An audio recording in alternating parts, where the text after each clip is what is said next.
จุเจ้ามื้อนี้คอยจิพาจุเจ้าไปเข้าป่าไปโซะเห็ดนำเดียว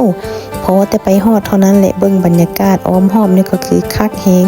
สบายหูสบายตาเสียงนกเสียงกานี่ก็บ่เฮ้อเว้าสงบเอาแท้เอาว่าพอแต่เหลียวลงมาเท่านั้นแหละค่อยก็เห็นเห็ดอันทำอิฐอันแรกงามเอาแท้เอาว่าค่อยก็คิดว่ามันจิบ่มีได้นี่นะเหลียวไปเหลียวมาเพราะว่ามาเห็นหมู่เบิ่งทรงคือจิฮักค่อยแฮงเกาะบ่ปล่อยเลยเลาะไปเลาะมาพัดเห็นเห็ดหูลิงอันนี้บ้านค่อยห้องเห็ดหูลิงเด้อบ้านจุเจ้าห้องเห็ดอันเลอเสียดายแต่ว่านานมาเห็นโพดมันจะเน่าแด้ละเลาะไปเลาะมาก็มาเห็นเห็ดด่างอีก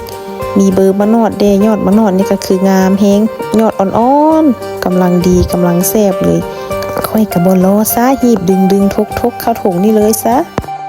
เบิ่งอากาศตอนนี้กำลังร้อนอันมู่มือนี่ก็จังแม่นมาตลอดได้มู่มือหลายคนเติบแล้วได้มื้อนี้นะย่างไปย่างมามู่เขาว่าอยู่พี่สู้เน่สิเนตามว่านะย่างต้องแต่งนำทางไปแล้วได้บาดนี้2เสี่ยวจุค่อยกับพาย่างนำก้นจะไปนี่พอแต่มาฮอดเท่านั้นแหละจุเจ้า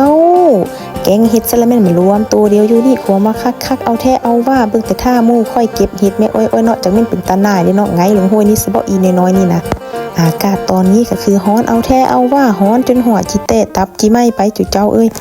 ได้เวลาสมมาพาควรแล้วก็จิพาเดี๋ยวออกจากป่าไปแล้วได้จุเจ้าเอ้ยออกจากป่ามาหมู่ค่อยก็บ่รอซาหีบกวดกาเบิ่งท่าย่านท่าแฮงอีนายนี่นะผลงานมื้อนี้ก็ได้ซ้ำนี้พอได้อยู่ได้กินอยู่จุเจ้าแล้วก็จิพาเดี๋ยวเดินทางออกจากป่ากลับจ้าบัดนี้